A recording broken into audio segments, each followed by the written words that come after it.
All the bus drivers kept saying was that they were excluded from the Transport Commission. No reasons were advanced. After much probing on GBN's Beyond the Headline Monday night, it was revealed that they were told their presence on the board would amount to a conflict of interest. The suggestion going forward is we could have a representative in the form of a professional, for example, a lawyer, someone who doesn't have any interest in bus, represent the bus association. He does not have any interest in bus, but we hired him on our behalf, yeah, to represent us on that committee. And that's our suggestion. That has been our suggestion going. That has been since the Minister Gregory Boeing said it would have been a conflict of interest to have a bus operator representing bus on the new commission, on the bus commission. Transport Commission.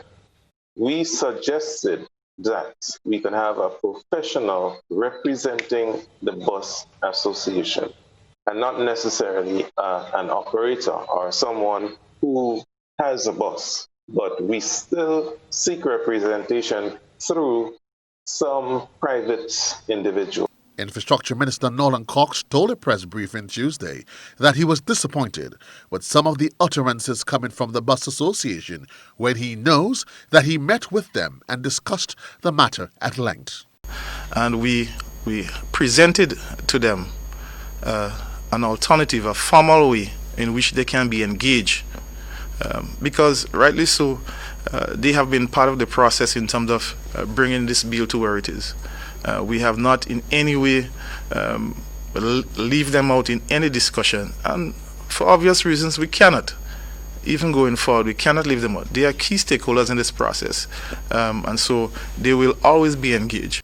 The bus operators are not relenting, considering what they view as their huge contribution to the government's coffers each year. Just take 1,400 buses, and each one of the buses will pay $5.50 in fuel each time we follow up, and we follow up every night.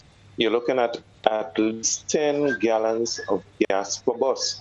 So you multiply 10 gallons at $5.50 per bus, 1,400 buses the government on a daily basis audit. So we pumping that kind of money into the country, into the economy.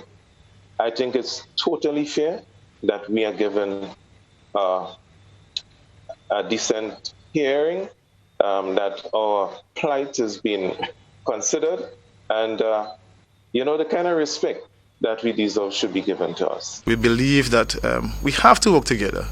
We have been working together. We can work together. I mean, just reflecting on what government has done so far. Government has spent in excess of $2 million supporting the bus, in particular, the bus sector throughout COVID.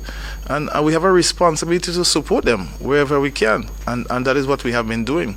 And so I don't think there is anything that warrants or give any indication of any conflict or any disagreement. So I think that just a little bit lost as to why some of the issues. Following the claims made by Minister Cox during the press briefing about having had lengthy discussions with the NBA, GBN went back to the Bus Association today to clarify whether they did meet with the government in the lead-up to the bill which was passed in Parliament. This afternoon, a representative of the NBA acknowledged meeting with the minister about a week and a half ago.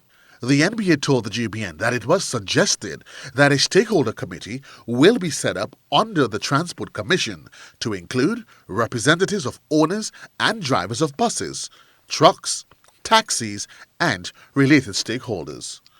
Joseph Kador, GBN News.